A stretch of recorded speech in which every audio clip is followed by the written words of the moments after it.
अस्सलामुअलैकुम रहमतुल्लाहि वबरकातुहू। कैसे हैं आप सब? Welcome to my YouTube channel the English prism. आज का जो हमारा लेक्चर है इसमें हम एक मोस्ट फेमस पोएम को डिस्कस करने जा रहे हैं जिसका नाम है touch of winter by Taufiq Rafat. तो वीडियो स्टार्ट करने से पहले मैं आपको बता दूं कि अपनी प्रीवियस लेक्चर में हम राइटर का इंट्रोडक्शन और इसकी एक पोएम को डिस्कस कर चुके हैं। तो अगर आपने राइटर के इंट्रोडक्शन के बारे में जानना है तो आप हमारी उस वीडियो को भी देख सकते हैं और उसके स्क्रीनशॉट भी ले सकते हैं। तो स्टार्ट करते हैं आज की वीडियो। अब हमारे पास जो पोएम है टच ऑफ विंटर, ये बेसिकली जो हमारे पोइट हैं इन्होंने इमेजिनेशन में लिखी है, यानी कि वो सोच रहे हैं, वो इमेजिन कर रहे हैं कि जो विंटर है वो कैसा हो सकता है, इसको अपनी लाइफ के साथ, अपने एक्सपीरियंसेस के साथ रिलेट कर रहे हैं। और ये जो हमारी पोएम है इसमें वो हमें थीम दे रहे हैं डेथ का, डिके का, डिस्ट्रक्शन का। तो स्टार्ट करते हैं इस पोएम की line by line explanation. The hallucinatory leaves of winter brush my sleeves as I walk abstracted among the crows।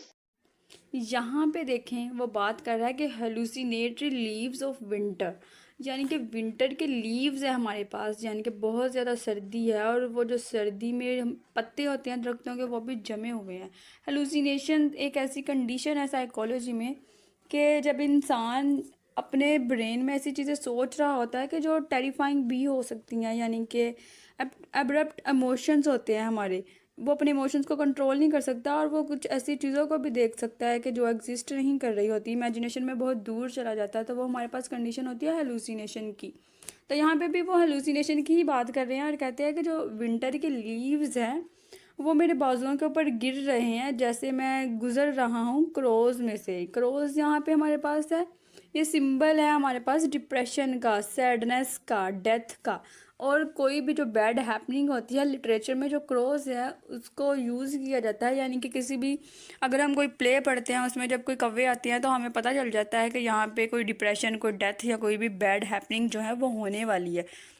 तो यहाँ पे वो बता रहे हैं कि जब वो वॉक कर रहे हैं अपनी लाइफ में, वो ऐसी चीज़ों के दरमियान जो कि बहुत बुरी है, डिप्रेस्ड है, वो सैड है, तो वो जब गुजरते जा रहे हैं तो वो कह रहे हैं कि मुझे ऐसे लग रहा है कि जैसे जो विंटर के पत्ते हैं उन्होंने मेरे बाजुओं को छुआ है। Which are draped in their black suspicions a step away keenly matching my strides. यानी कैनली का मतलब है कि चालाकी के साथ मैचिंग, यानी कि वो मैच कर रहे हैं मेरे, यानी कि जैसे जैसे मैं चल रहा हूँ, जैसे उन्होंने बताया कि वो क्रॉस में से चल रहे हैं, अब वो वहाँ पे चल रहे हैं तो क्या हो रहा है कि वो जो ब्लैक कव्वे हैं, अब यहाँ पे ब्लैक उन्होंने यूज़ किया है। ब्लैक कलर भी हमारे पास किसकी, यहाँ पे एक सिंबल है, बैड ओमन्स का सिंबल है जो ब्लैक कलर है, ये भी डेथ को यहाँ पे रिप्रेजेंट कर रहा है। तो वो क्या कह रहे हैं कि जब वो चलते हैं तो वो जो कव्वे हैं उन्होंने बड़ी चालाकी के साथ उनके कदमों के साथ अपने जो कदम हैं उनको मिलाना शुरू कर दिया, यानी कि एक बुरे साए की तरह उनका पीछा कर रहे हैं। अ लिटमस विंड, लिटमस हमारे पास एक लिटमस पेपर होता है, वो केमिकल से बना होता है। जब हम उसको एसिड में डालते हैं तो वो रेड हो जाता है और बेस में डालते हैं तो वो ब्लू हो जाता है, यानी कि हमें किसी भी केमिकल का पता चल जाता है कि वो एसिडिक नेचर का है या बेसिक नेचर का है। अब यहाँ पे रेड और ब्लू ये हमारे पास सिंबल्स हैं किसके? रेड हमारे पास एग्रेशन का सिंबल है, यानी कि खतरे का, डेंजर का। जो भी हमारे पास जब लिटरेचर में हम रेड कोई चीज़ को रिप्रेजेंट ऐसे कर रहे होते हैं तो वो हमारे पास एग्रेसिव कोई भी जो चीज़ है वो हो जाती है, या हम उसको बयान कर रहे होते हैं एक डेंजरस वे में। और जो ब्लू है वो अगेन सैडनेस का सिंबल है। तो यहाँ पे लिटमस पेपर को, यानी कि जो लिटमस विंड है उसको यूज़ किया गया है एग्रेशन और सैडनेस के तौर पर। अब उन्होंने कहा है वो जो लिटमस विंड है, यानी कि वो जो केमिकल से बनी हवा है, which turns my red lips blue has burned and launch the leaves. उन्होंने क्या किया है कि जो मेरे रेड लिप्स थे उनको ब्लू कर दिया है, यानी कि वो पहले रेड थे, यानी कि वो जो पोइट है वो अपनी लाइफ को बता रहे हैं कि वो पहले बहुत ज़्यादा अग्रेसिव थे, अब यहाँ पे विंटर की वजह से सैड हो चुके हैं।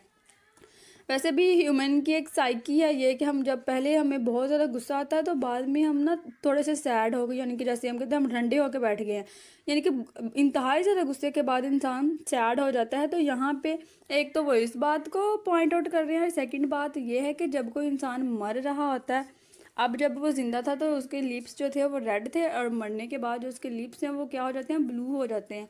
या किसी इंसान ने जहर खा लिया, जहर की वजह से जब उसकी मौत होती है तभी ब्लू हो जाती है। तो यहाँ पे भी ये रिप्रेजेंट कर रहे हैं डेथ को, डिके को। एंड लॉन्च दी लीव्स, और जो वो पत्ते थे उनको भी जला दिया है। किसने जला दिया है? जो लिटमस विंड है, यानी कि ये उसी सर्दी की बात करें कि इंतहाई ज़्यादा जो सर्द हवा है उसने मेरे लिप्स को भी ब्लू कर दिया है, और वो जो पत्ते थे वो भी बहुत ज़्यादा जल चुके हैं। जैसे बहुत ज़्यादा जब कोई हम बर्फ़ जब बहुत ही ज़्यादा वो जम चुकी होती है, हम उसको अपने हाथ में पकड़ते हैं तो वो हमें ठंडक का एहसास नहीं होता, हमें ऐसे लगता है कि जैसे हमारी हाथ की उंगलियां उस बर्फ़ के साथ चिमटने लग गई हैं, कि जलने लग गई हैं। तो जब इंतहाई ज़्यादा सर्दी होती है तो चीज़ें क्या होती हैं, वो जलने लग जाती है। तो यहाँ पे वही वो बात कर रहे हैं कि उन्होंने पत्तों को भी जला दिया है। With the human perpetuity, its slick and warish arms scares me here and there।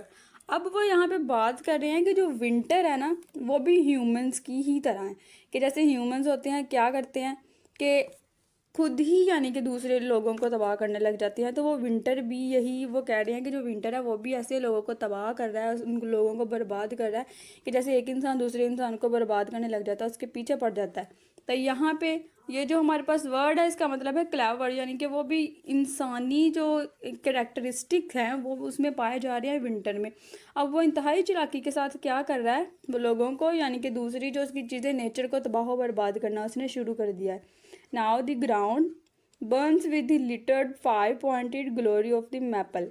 अब यहाँ पे मैपल हमारे पास एक, आपने कभी वो सीमेंट वाली कोई वो देखी होगी ना, जो सीमेंट बॉक्स होता है उसमें सीमेंट होता है, उसके ऊपर वो मैपल लीफ बना होता है, उसके ऊपर लिखा भी होता है मैपल, जिसके 5 जो होते हैं वो हमारे पास कॉर्नर होते हैं, और लिटरेचर में ये साइन ऑफ लव के तौर पर भी लिया जाता है। अब यहाँ पे वो कह रहे हैं कि जो ग्राउंड है वो जो 5 पॉइंटेड हमारे पास मैपल है, यानी कि वो जो 5 कोनों वाला मैपल है वो ऐसे बिखरा पड़ा है ग्राउंड पे, जैसे कि कूड़ा क्रिकेट होता है। उसकी जो ग्लोरी है वो ख़त्म हो चुकी है। And the pond is picked up by the edges abruptly and shaken like a rug, यानी कैसे है कि जैसे उन सारे पत्तों का किसी ने क्लीन बना के वहाँ पे फेंक दिया है, तो वो गंदे गले सड़े वहाँ पे पड़े हुए हैं।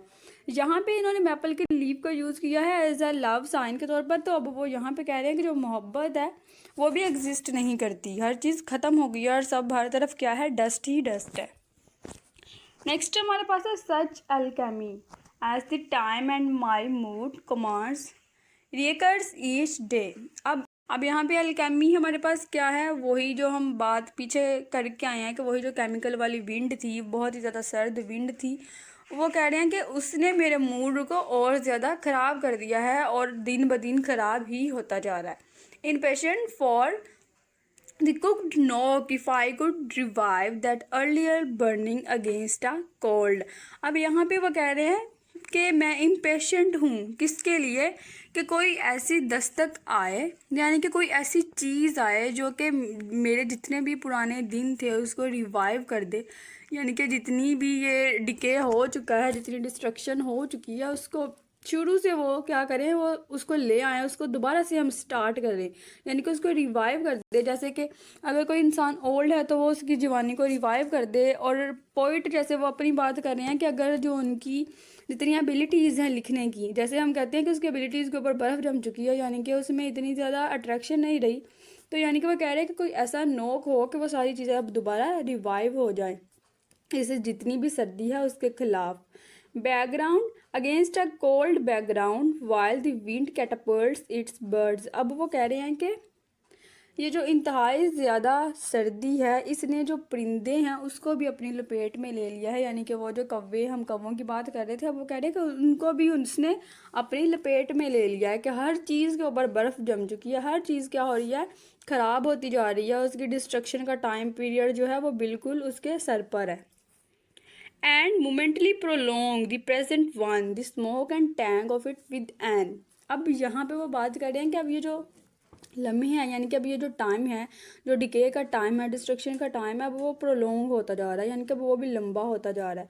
और यानी कि अब वो जिस हाल में मौजूद हैं, जो कि उनका प्रेजेंट है, वो भी बहुत ज़्यादा लंबा होता जा रहा है, कि उनको लग रहा है कि जैसे अब ये ख़त्म नहीं होने वाला। अक्रैबिक फ्रेज़ का मतलब है कि कड़वी बात। जैसे अगर हमारी जो लाइफ की हम बात करें, जब हम बहुत ज़्यादा खुश होते हैं हमें पता नहीं चलता कि हमारा टाइम कैसे कितनी जल्दी गुजर रहा है। और जब हम बहुत ज़्यादा परेशान में किसी आजमाइश में हम फंस जाते हैं तो हम कहते हैं कि हमारा तो दिन एक साल के बराबर हो रहा है। तो यहाँ पे वो यही बात कर रहे हैं कि ये एक बहुत कड़वी बात है कि डिस्ट्रक्शन में और डिके में जब इंसान होता है तो उसका जो टाइम है वो भी लंबा और लंबा होता जाता है। There would be hope a granite experience may outlast these legend days. अब एंड पे जो हमारे पॉइंट हैं वो होप की बात कर रहे हैं, यानी कि वो कहते हैं कि मुझे उम्मीद है और उम्मीद भी बहुत ज़्यादा सॉलिड है, यानी कि ग्रेनाइट का वो यहाँ पे यूज़ करें कि बहुत ज़्यादा एक पावरफुल मेरे पास, यानी कि उम्मीद है कि ये जितने भी बुरे दिन हैं ये ख़त्म हो जाएंगे, हर चीज़ ख़त्म हो जाएगी और फिर जो अच्छे दिन हैं वो वापस आ जाएंगे। अब यहाँ पे इसका थोड़ा सा क्रिटिकल एनालिसिस देख लेते हैं कि शुरू से जो पोइट है उन्होंने बात किया की है पेसिमिस्टिक टोन में वो बात कर रहे हैं, उनकी जो टोन है वो पेसिमिस्टिक रही है, यानी कि वो हर चीज़ को नेगेटिव लेके जा रहे हैं। वो कह रहे हैं लव भी ख़त्म हो गया है, अब यहाँ पे सिर्फ डस्ट है, कुछ भी नहीं बचा, ये जो विंड है ये भी केमिकल वाली है, उसने क्या कर दिया है, हर तरफ सैडनेस बिखरी है, डिप्रेशन में है इंसान, डेथ हो रही है, बैड हैपनिंग जो है ज़िंदगी में बहुत ज़्यादा हो रही है और उसका जो पीछा उसकी पूरी लाइफ में यानी कि हो रहा है। लेकिन नेक्स्ट यानी कि एंड जो है इसका वो इस बात पे करते हैं कि फिर भी जो मैं उम्मीद करता हूँ कि ये दिन भी गुजर जाएंगे, जो हर चीज़ है वो फिर दोबारा सेट हो जाएगी, रिवाइव हो जाएगी और फिर दोबारा से ज़िंदगी स्टार्ट होगी। इसके हमारे पास नेक्स्ट थीम है, इस पोएम के थीम में हमारे पास सबसे पहले आता है the cycle of life and death, फिर उसके बाद इम्परमानेंस है, ब्यूटी नेचर और अडॉप्टेशन है। आई होप कि जैसे मैंने ये जो पोइम है इसको लाइन बाय लाइन ट्रांसलेशन और इसकी जो मैंने समरी आपको बताई है उससे आपको इस थीम की समझ आ गई होगी कि लाइफ एंड डेथ को उन्होंने कैसे रिप्रेजेंट किया है। कि जैसे अब सीजन्स की हम बात करते हैं, सबसे पहला जो हमारे पास मौसम आता है वो आ रहा है अब गर्मी का, गर्मी के बाद क्या आ रही है, फिर आ रही है हमारे पास खज़ां। अब जो खज़ां में क्या हो रहा है कि पत्ते जो हैं वो येलो होना शुरू हो चुकी हैं, लेकिन जब सर्दी आती है तो फिर क्या होता है वो सारे पत्ते गिर जाते हैं, हर चीज़ जो होती है वो तबाह हो जाती है, जो दरख्त होते हैं वो बिल्कुल नंगे हो जाते हैं कि उसके सारे पत्ते ख़त्म हो जाते हैं। लेकिन उसके बाद फिर बहार आ जाती है, फिर जो उनकी नई लाइफ है फिर उनकी रिवाइव हो जाती है और हर चीज़ दोबारा शुरू हो जाती है। तो इंसान की जो लाइफ है वो भी ऐसे है, बहुत ज़्यादा डिप्रेशन बहुत ज़्यादा सैडनेस के बावजूद भी इंसान अपनी ज़िंदगी जीता ही रहता है। पहले वो जवान होता है, फिर वो अपने बुढ़ापे की तरफ बढ़ने लग जाता है, फिर बुढ़ापा आ जाता है।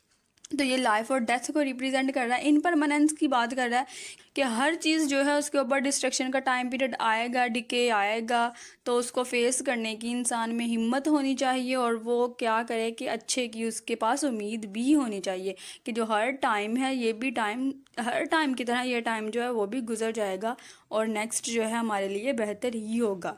आई होप आपको आज के लेक्चर की समझ आ गई होगी। So don't forget to like share and subscribe my channel. अल्लाह हाफिज़।